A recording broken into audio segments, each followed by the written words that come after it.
My father was a great collector. He collected many things: matchboxes, stamps, coins, and little sayings of note. After he retired, he compiled detailed family histories with genealogical notes, shipping records, photographs, and other ephemera. But the most significant of his collections were his family letters. The earliest of these letters dates back to 1900.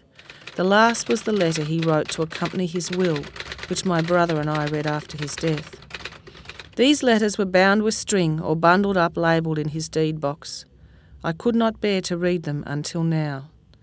There are letters from my great-grandparents, birthday greetings from his mother spanning 30 years, letters he wrote to my mother during their engagement, and the letters my brother and I wrote to him after we left home. He often talked to me about these letters when I was growing up, saying that someday he would read them to me. August 9, 49.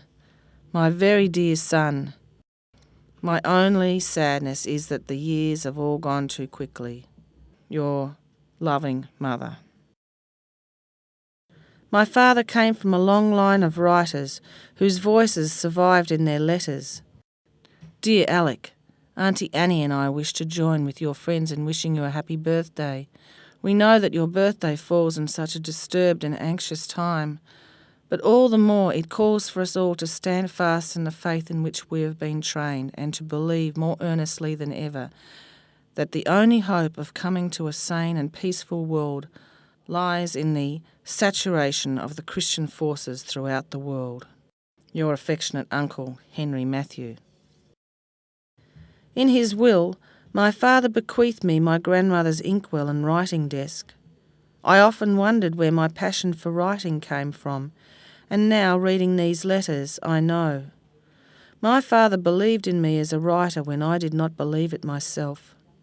I discovered he had collected everything I had written over the years, articles from newspapers, poems, my first illustrated book which I wrote when I was 15, and theatre programs of the community plays I had written and directed.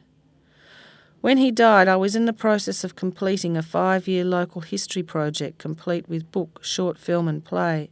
He remarked only a month before he died, "I hope I live long enough to finally see your play on stage."